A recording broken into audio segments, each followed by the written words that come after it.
aflevering. Vandaag gaan we het hebben over Duitsland, over Oostenrijk, maar vooral over Servus TV en over Martin Haditsch. Er is namelijk weer een tweede deel uitgekomen dat we hebben ondertiteld en daar willen we Martin zelf ook over horen. So, welcome Martin.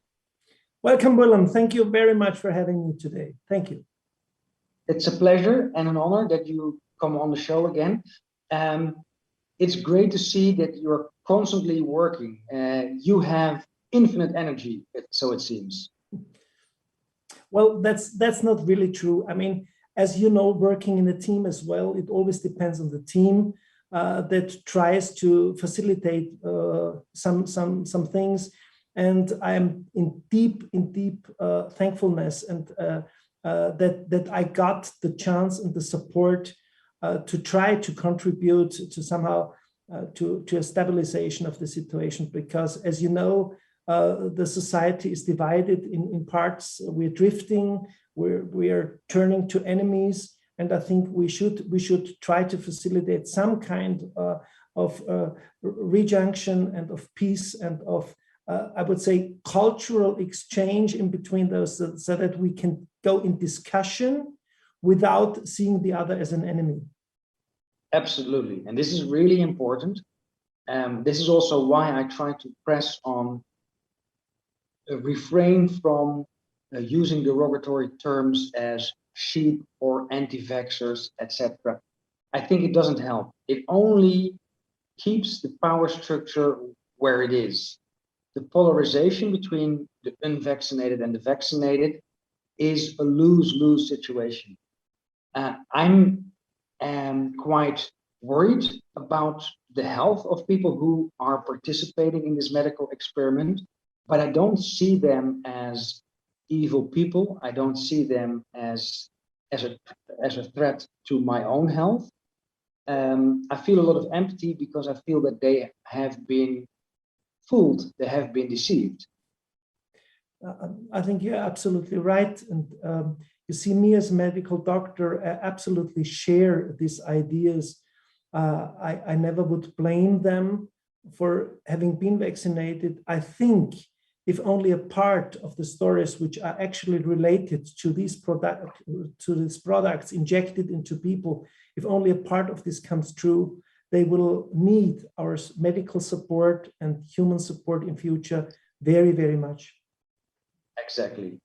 So you as a medical doctor, you made the second documentary, you spoke to a lot of very influential scientists and doctors. Can you tell us a little bit about your insights making the second documentary and also alluding to what can we expect from that second part?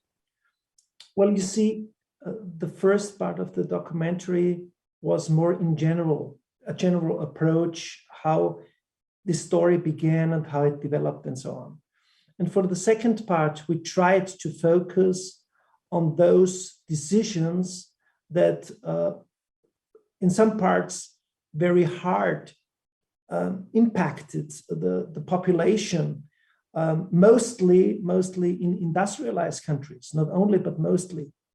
And as you know, these are the tests, these are the masks, and these are the injections. As you can see, I try to avoid the expression of vaccine because, you see, I'm absolutely in front of vaccinations. I'm running, as a person, I'm running a vaccination center. And I think that vaccinations contributed so much to human health in the past, let's say, 1 century, roughly 1 century, that I don't want to get vaccinations and these kind of injections mixed up as it is now usually done in the general population. And so that also the effects of these injections and what is going on and the side effects and all that could then be, I would say, somehow transferred to what we know about vaccinations. This is a different story, and I think we should tell people, please get vaccinated in terms of traditional vaccines if it is necessary, but please also take care about your decision to get injected or not. Well, this is a very important and nuanced point to bring up. the vaccine hesitancy is rising, or the vaccine acceptance is dropping in general, because they're misusing the general acceptance of vaccines. And I agree with you, it is a tool in the toolkit of medical sciences. It has been very useful for some applications, but to think that it will solve a crisis is the thoughts of a madman, I would say. You see, I think from my point of view, and we are together now for a few months already in the Doctors for COVID-19 and so on. And I really appreciate also your comments and all that. I think you bring a lot of interesting stuff in that. And you really somehow, it's a joy to watch you working there in this organization and to listen to your comments and so on. But I think what we should try, and maybe that's also trying to get you into this boat, is that we develop an expression that allows us to distinguish in between the vaccinations and these new products. I mean, I already suggested some terms like vaccination, where the R is for RNA, as well as for what we now call these types of genetic vaccines, or to call it gene injection. Not injection, but gene injection, so that the expression of genomic substances being injected is in this term, no matter what it turns out. But I think it's important, especially for the general public, that they know what is injected now is not what we used to have as vaccinations. Exactly. And that brings us to yet another nuance of it. I actually am not against gene therapy as well. The problem here is that it's experimental. It's not thoroughly tested. And I think there lies the big problem, not the specific use of a classic vaccine or gene therapy, which might sound scary, but if it is thoroughly tested, it is an option as long as we're transparent about it. I'm absolutely with you. I mean, you see, it was really interesting because roughly 1 year ago, I was invited to a talk show on the Austrian television. And at the end of this discussion, where there was also another expert, I was asked, when do you assume there will be a vaccination against COVID-19? This was, I think, roughly exactly 1 year ago. And I said, if we talk about a well-tested and safe vaccine in 2025, and I was laughed at, and they said, oh, it's going to be with the beginning of next year. So do we have now a safe vaccine? No, we don't have. My answer was, a safe vaccine, we need a time of roughly 4 to 5 years at the minimum to know about side effects, contraindications, all the stuff. Yeah. So I think safety is very important, and this cannot be granted with these injections given nowadays. I completely agree. So what can we expect in this part 2? Because you said the part 1 is about a general approach, and in part 2 you focus on certain aspects. Well, you see, the main points are, just to briefly summarize, where does mRNA come from? We had an expert who talked about, who was involved in the development of these mRNA molecules, and whose developments are now realized by Moderna. So this mRNA is now utilized in the Moderna injections. Then we know something about, or we learn something about PCR tests, what they are for, what they can do and what they cannot do, what they prove, what they cannot prove, how is it done, how exact is the diagnosis based on PCR. So how should it be used in terms of proof of infection or whatever? Then there is also a contribution on the question of non-pharmaceutical interventions, NPIs, which of course includes the use of masks, Does this make a difference? You know that there were studies where there were in between countries or areas where there were no measures, where there were only basic measures, where there was a soft lockdown and where there was a strict lockdown. And under the bottom line, the difference in between are mostly non-pharmaceutical interventions. Yeah, and the difference in between was close to zero. So this was a proof that these measures simply don't work, and there is no reasoning for applying these kind of measures. Also something like the take-home message that we really should care for the vulnerable populations and do most that we can because they are at risk of dying due to the infection, but other parts of the population don't. And of course, there is also a little bit of stressing the topic of vaccines, because, you know, it's a quite weird situation now that we appeal on solidarity, which means that everybody should be vaccinated to assist to protect those who cannot be vaccinated or are in danger of suffering most from the disease, while we meanwhile have to prove that we don't have sterile immunity, so that vaccinated people as well can infect other people. So basically, it's only the vaccinated person, her or himself, that might benefit from the vaccination. But it's not that he won't be infected. It's not that he will fall sick.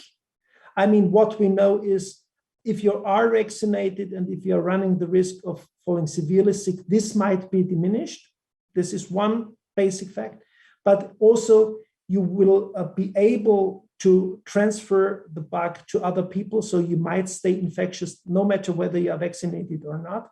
And I think this is very important. So because under the bottom line, there will be the question, so then if we take all that together, why should people who have merely no risk to get severely infected by the bug take the risk of the vaccinations, the so-called vaccination, or let's say vaccinations or gene injections? Yeah. Why? Yeah.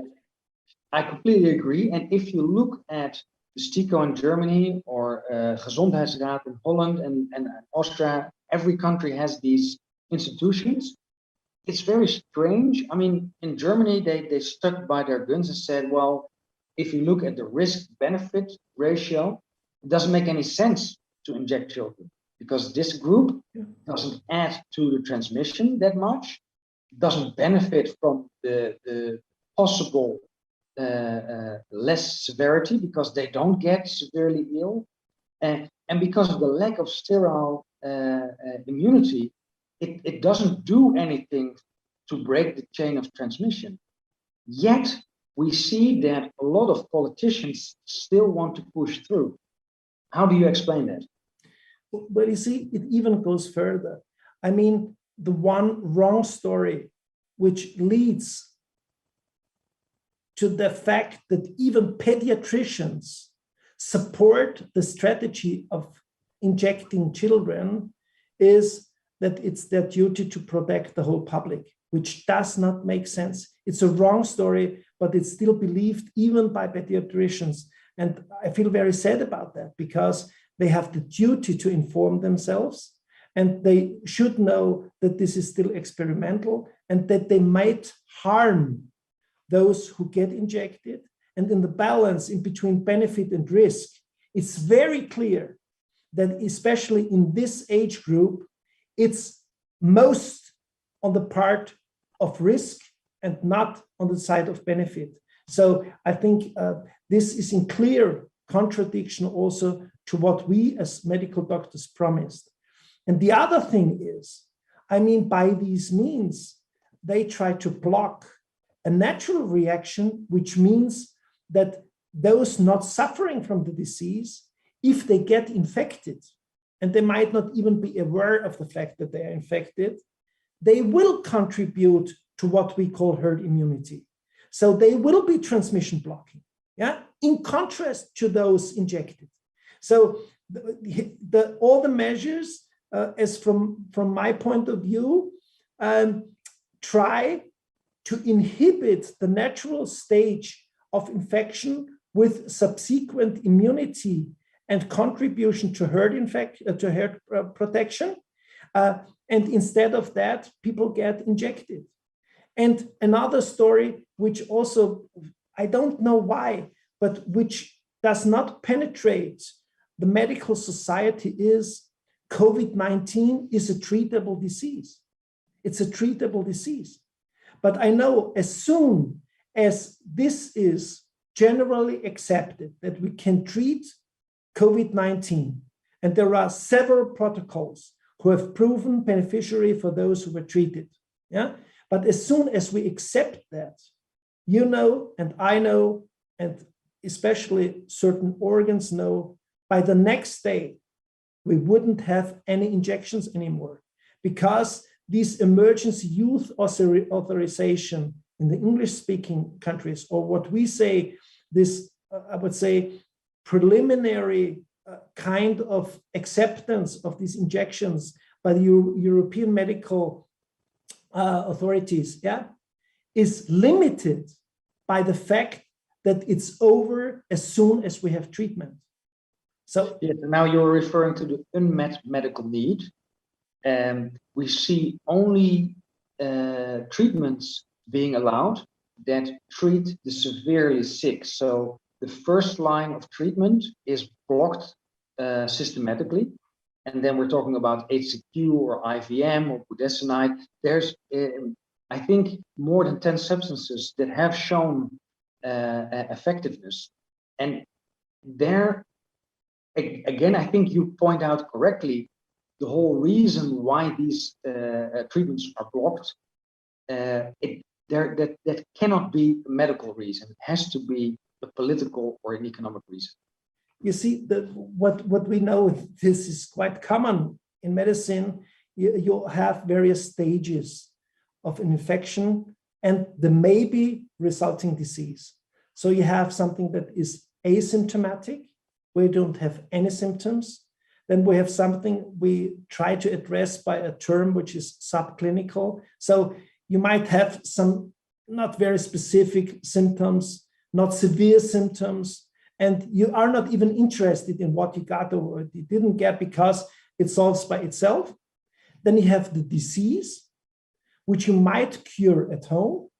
Then you have the hospitalization, which means that you can't bear the treatment by yourself, but you have to go to the hospital, you have to be cared for, you have to receive certain therapies, treatment, and so on. And then you have the very severe diseases which are brought to ICU and which need very, very intensive care, not only medical care in terms of drugs or injections or whatever, but in general. And then you have those who die. But you see, it's very easy to reason. As soon as you're able to reduce the number of those falling sick, you also reduce, maybe by the same key, those who need to go to hospital. And by the same key, those in hospital who fall severely sick. And by these means, who need to go to the ICU, and out of those who will die. And this reduction factor by early on treatment by one of those treating protocols is reported as being in between 70 and 85%. So this would directly translate into hospital admissions, in ICU stays, and in deaths. And this is strange. It's very strange that this is not accepted. Yeah, and then you're making the connection between the treatment of the individual, but also treating the disease as a whole. If you look at public health, we would solve any crisis or any epidemic just by treating the sick instead of focusing on surveillance, on testing, on prophylaxis. Why is it that there's such a focus on trying to not allow people to get sick and then subsequently not allow people to make their own decisions? I think this, I have to admit, I think this goes further. if you check the protocols and if you see what is done to the people, and this is referred to by many experts who have seen hundreds or thousands of patients, is people are allowed to get sick, but they don't receive help. They get sick and they are told, test is positive, go home. They go home and say, I need some treatment. We don't have treatment. Just call us if you don't are able to breathe anymore. So they let the progress of the disease to the final stage, and only then they can address the hospital. And of course, then treatment is by far less efficient, and you will have more severe cases on the ICU, and you will have more deaths. But this is a decision which is not based on medical reasons, but these are political reasons. And you see, if you had any other disease where you had at least the chance of treating it, everybody would say, then try it. In contrast to doing nothing, it will be better at least to try to treat this disease, which might otherwise end up by death. And in this case, this is blocked out, and they say you must not use these kind of treatments outside clinical studies. You see, that's a very, very strange situation. And I cannot understand. So you asked me, why is this that politicians, I think you only have to ask the politicians. This is not a medical decision. Very clear. Is there also a part 3 in the works? Well, at the moment, no. You see, I'm in deep gratitude to the team of Red Bull Media and Movie Media who did this incredible job. I mean, this was based on a lot of enthusiasm, on a lot of workload, not looking out for weekends, for days off or whatever, but this was very, very intensive work. And I can tell you, I participated in that. Yeah, so I know what we're talking about. This were not 9 to 5. This was not working 9 to 5. This was really intense work. And of course, if you need this in this kind of a certain time frame, under pressure, in top quality and so on, it's quite expensive. And I'm really also grateful for Servus TV and Red Bull Media, who really very generously supported all these, because this will never pay back. It will never pay back. But they found that it was so important that they released it and they did it. And I think with these both parts, most of the actual topic till now is covered. I could understand. I don't know whether they would approach me with that, but I could understand if they later on decided to do a third part of the documentary focusing on the results of the decisions taken, because what we still could not show, also to limitations of travel. We wanted to go to India, we wanted to go to Thailand, we wanted to go to the UK. It was simply not possible to get into these countries or to get out of these countries without standing in quarantine for 2 weeks. And you see, nobody of us can afford that.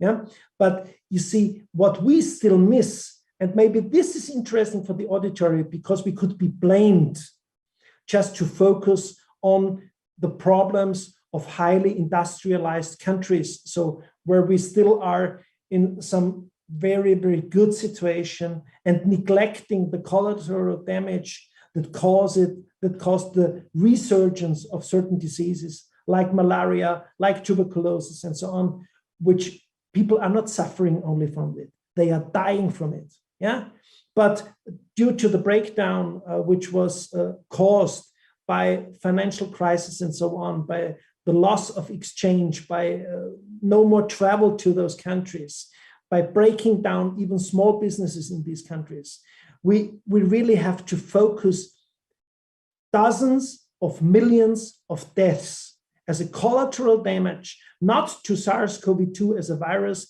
but to the measures taken by anti-SARS-CoV-2 strategies. So this, I think, would deserve also some kind of reflection, even more in our countries, because people might not be aware of that we could have an additional 30 million people dying from starvation only due to the collateral damage. This is in addition. This is not the whole number. This is in addition. And the other part is we might see some, in terms of the medical follow-up, we might, of course, see some late on diseases, not also by the infection. I think this is fair also to demonstrate where is really long COVID, yeah, because this is always a term that is used quite generally, but I think we should focus on the disease and show which are the cases of real long COVID, but also which might be the common middle term problems with those injected. The short term are already known to a certain extent, but on the middle range, yeah, I think we cannot anticipate what will happen to those who were injected. And I fear this might be enough to justify a third path. But whether it will be done and whether I will be the one to do it, this is not fixed. And I think there are so many excellent people who are familiar with the topic that I don't want to be shown as the one and only who can do it. There are others who could do it, and it would then be up to the Broadcasting Corporation and to the people giving the money to decide who should do it. But it could become necessary. Yes. Thank you for asking back. Yeah.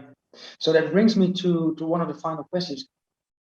In the summer, we traditionally don't really have a lot of respiratory viruses going on, but come September, especially October, we will have the normal respiratory virus season. Normally we call it influenza season, but there are more options like Corona. People are already talking about a resurgence of influenza. Would this become an additional problem? And then subsequently, would the people that had those injections, because we see publications that show the deregulation of the immune system, be at greater risk? Willem, just be so kind and check the data from Israel. We have now summer and RSV infections are going on in a high intensity. Usually RSV infections are only in small children, really dramatic, and they are only in wintertime. So we do already see some of those changes. So if you ask me, what should we, I don't want to anticipate it, and really, I'm a medical doctor. I don't want somebody to be harmed, even by wrong decisions. So it's not my intention to provoke reactions and to say, hopefully this will turn over. No, I hope that it won't come. But I see certain problems. And these certain problems are, in my mind, there are 5 things. First of all, we might see a resurgence of SARS-CoV-2 infections, because this is quite natural. Whether you call it an additional wave or whatever, it depends on the time and cases per time, the incidence, the rates, whatever. But I think we should keep that in mind. Of course, we will see the facts that, or we saw in the past, and I think we could anticipate for the future, is that mainstream press and politicians will, on the one hand, take all those figures. This is already done now, and we see an increase of the incidence from 7 to 10 to 12 to 16, and this is big, blown up already in the media. But the second thing is they will blame those who are not willing to take the injections, that these cases will be on the rise. I already elaborated on it. As you know, also injected people can transmit it. So they are also in the line of this procedure. So it should not be only those not injected are putting the public at risk, but this will happen. The second thing is what you mentioned. We will see, I think we will see a rise in common diseases, which not only means that we will see it more frequently, but as what you told, we see some impact on the immune system. They might also become more severe. I don't know it, but that's an option. They might become more severe. So atypical infections, airborne infections, but not only airborne infections. And with atypical, I mean severity and timing, also the seasonal pattern. The third thing is we will, as I already addressed, see, because then we have those latency time we need in between the injection and those media-term adverse reactions, we will see popping that up. There are already increasing, for instance, there are already increasing figures in Israel who started to vaccinate quite early in TTP, the thrombotic thrombocytopenic purpura, which is an autoimmune disease, and these figures are already going up, and a quite plausible cause for this is injection with these products. So this is the third thing. As the fourth thing, I think I'm not the expert in this field, but if you listen closely to what those working in business and working in calculations and in those strategies and seeing those with middle-term income and so on, we will see something like a collapse of especially this segment of business.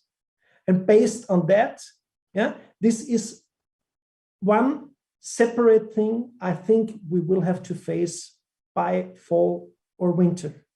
And based on this fourth, which is not medical, we will see another fifth medical thing, which is depression and suicide, which goes back because this will be based, you see, if all your business gets ruined and if you're losing your job or whatever, this will translate into psychological, psychiatric diseases. And I fear this will be 0.5. So it's going to be a hard time. I fear it's going to be a hard time, but I keep my fingers crossed that I'm wrong and I'm the first one who will show up and say, for God's sake, I've been wrong. But I fear parts of it will be realized. Okay, then the final question or final remark, because now we're talking about a lot of serious things and a lot of serious consequences. Do you have something to wish for the Dutch audience? And do you see any glimmer of hope? Yes, of course. I think, you see, as if we take the past, there were always some crossroads and there were always some decisions. And humankind was clever enough to mostly take the right choice. It was not always easy. It was frequently, it was a real challenge. But if you watch out, you can see, and I think the Netherlands, they are an excellent example for that. You see an increasing part of your population that's trying to reflect what's going on and who say, something is going wrong. Maybe I don't even know what's going wrong, but I open up my mind. I also listen to those who are telling different stories. I'm clever myself. I don't need a government or whoever who is pleading to think instead of me. I want to think myself. I want to take also the critics. I will take the pro and con. I want to get close to reality, close to the truth. And these people, they will make the difference. And frankly spoken, it's our decision which way we are wanting to go, whether we will sacrifice all of our freedom for a certain interval of maybe increase in safety, which might be true or not, or whether we will stick to the principles we have done for the past 2,000, 3,000, whatever years, where we said we have really the utmost thing, the paramount thing we can achieve is personal freedom in peace and in respect of other creatures. And that's not only men, that's also animals, that's also plants. So this one health approach, I think, is very important. And I would really, I would wish that everybody could watch our globe, planet Earth, from outside and realize we don't have a plan B. There is no other chance. The next planet that might be able for human life is 40 light years away. We cannot realize that. We have to take care of this very, very small bubble or whatever going through space. And this is ideally done by sticking to these principles of respect, freedom, and love. Thank you. I completely agree with you. And when we start about One Health, I already feel another interview coming up. We will keep that for a few more weeks. Thanks again. I hope to meet you soon again, and take care. Willem, take care. Thank you very much for having me. Thank you. Bye-bye.